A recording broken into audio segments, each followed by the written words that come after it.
Hello mga madam sir, lilinawin ko lang yung post ko na dapat bang paniwalaan ang taong sinasabi niyang Kristiyano siya pero madalas siyang nagbabasa ng Quran.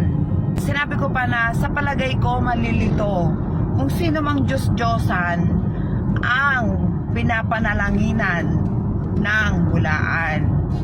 Guys, hindi ko po sinasabing hulaan ang Diyos ng Kristiyano dahil Diyos yun. Hindi yun Diyos-Diyosan. Hindi ko rin sinasabi na Diyos-Diyosan ang si Allah, ang Diyos ng mga Islam.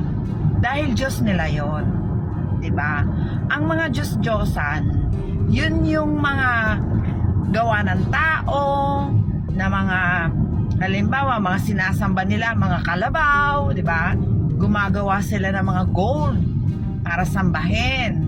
Or gumagawa sila ng mga imahe, na kung ano-ano mga imahe para sambahin. Yun yung mga Diyos-Diyosan. Sinabi ko sa post ko yung about dun sa Diyos-Diyosan dahil yung tao na sinasabi ko sa post ko, bipolar nga.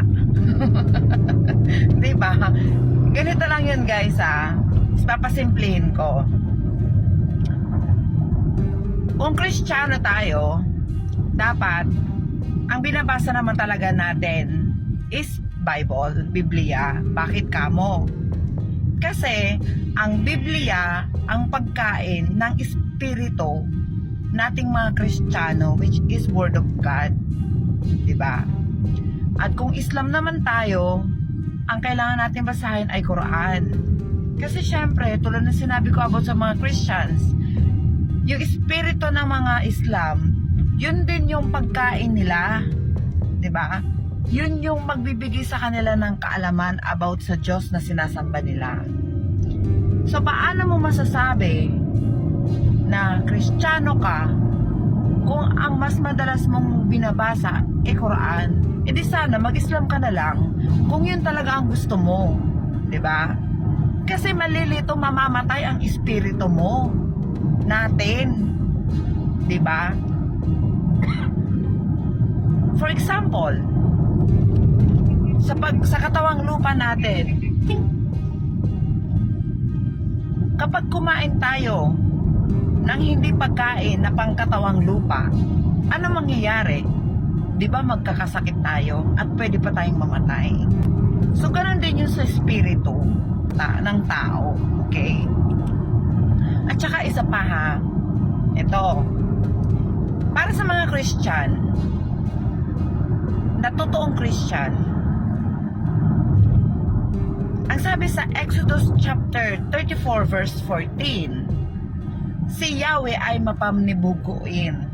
God is jealous. Okay? So, ayaw ng Diyos na meron tayong sinasambang ibang Diyos. Dapat, kung ang Diyos natin ay si Jesus or si God, si Father God, dapat siya lang yung sasambahin natin. Ganun yun. Okay?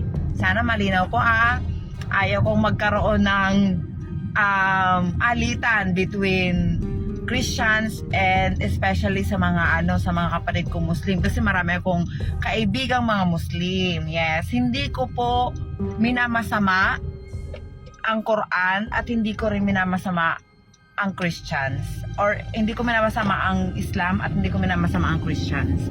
Ang topic ko dito ay yung mga tao na walang paninindigan sa kung ano talaga ang relihiyon nila, basta lang makakuha ng sympathy ng mga Christian at ng mga Muslims. Yun lang yon, mga madam sir. So, patawad sa mga medyo nagulumihan dun sa aking post na to. Ayan.